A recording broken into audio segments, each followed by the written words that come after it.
Karte 3, Punkt 1. Bedeutung der Kontrolllampen des EG-Kontrollgeräts, Ausfall des Gerätes. Und zwar schaltet man einmal die Zündung ein, dann leuchtet hier unten ein rotes T. Das signalisiert, dass das Kontrollgerät außer Funktion ist. Zum anderen zeigt das Gerät selber noch eine Störung an.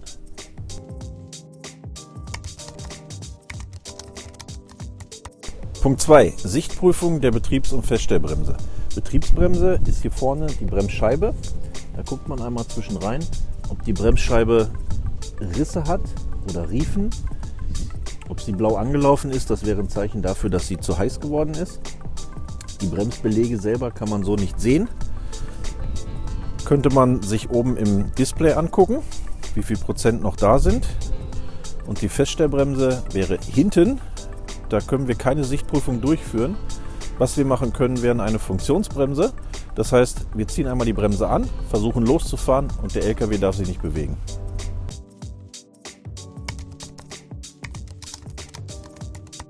Punkt 3. Sichtprüfung des Sitzes der Radmuttern. Da guckt man sich an, die Radmuttern, wie der Abstand ist von dem Gewinde bei den Radmuttern. 3 Stück haben wir, das wäre einmal die und einmal die. Die haben nicht so viel Gewinde, die halten den Ring fest. Eine zweite Sichtprüfung wäre, wenn die Radmutter sich leicht gelöst hat, läuft hier oben eine sogenannte Rostnase runter.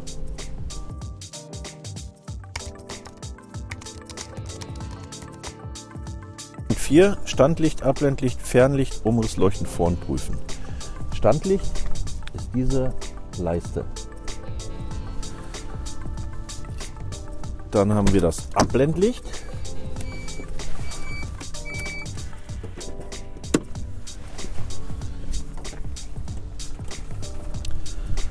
Das ist das Abblendlicht. Dann das Fernlicht.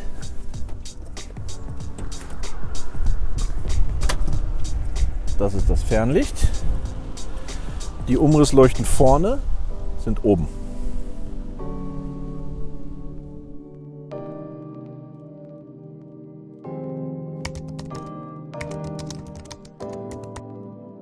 Punkt 5. Kontrolle des Motorölstandes. Zündung einschalten. Menü auswählen. Fahrzeug. Okay. Dann brauchen wir die Kontrolldaten. Einmal Pfeil nach unten. Kontrolldaten. Okay. Motoröl auswählen. Okay. Da zeigt er den Motorölstand an.